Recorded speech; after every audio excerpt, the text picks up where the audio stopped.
right, here's a fun story. Has anyone ever had to wrestle a loaded gun out of their dad's hands? Okay, that's Shelby, and I know she's not kidding. Um, so what happened is that this was like years ago when I was 20. My cousin had a wedding, and she's a corporate lawyer. It was like a badass wedding reception. Like there was waiters walking around with like little fuzzy fizzly drinks, and my dad was like double handing them to the point where the waiter was getting bored of like having to come to him all the time and said, "Hey man, do you just want the bottle?" And my dad said, "Of course," and took it and started drinking. And I said, "Hey dad, I don't think that's a good idea."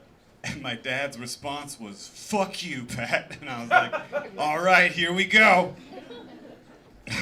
This is a really good story for this. Chloe, how's this going? Great.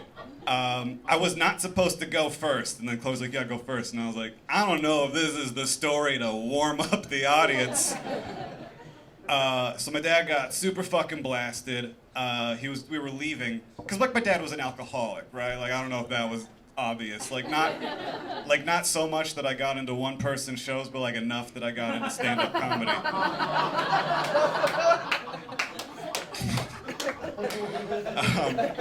So my dad was drunk. We're leaving. He wanted to turn and like wave goodbye to my cousin, but instead just did like this, but like the muscles were not responding. And what he ended up doing was accidentally like patting my cousin right on the crotch. It was a whole thing. A lot of anger, a lot of emotions. It settled down. I drove my dad home because we were living together. Because comedy pays the bills. We all went to bed. I got up at about 3 a.m. to go to the bathroom. Saw that my dad's door was a little bit open. Walking by to go to the bathroom, saw inside that he was loading a .357 Magnum and crying, and I was like, "All right, guess I'm gonna postpone this pee break." That'd be weird if I saw that and I was like, "Damn, that's crazy, but I gotta piss." So I saw that, so I go in there and I'm like, "Give me the gun," and he's like, "No." Because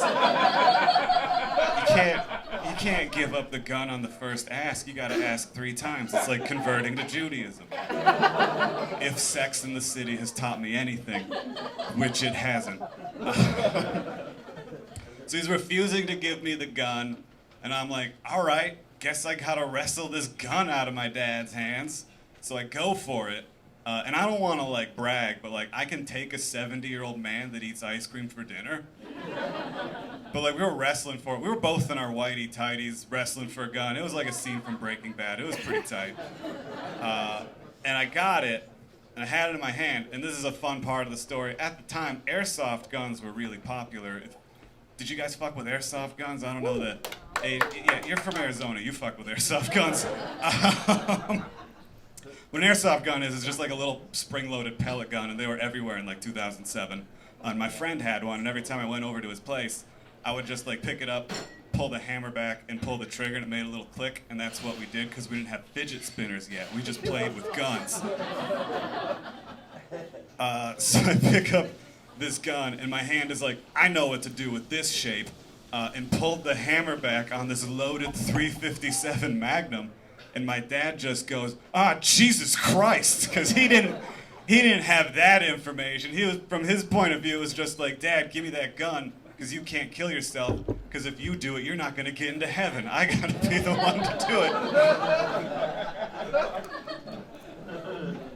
it." So we like argued about it, and he was like, "Okay, just give me the gun back and I'll unload it." Gave it back to him. He unloaded it, and then we never talked about it again. Thanks.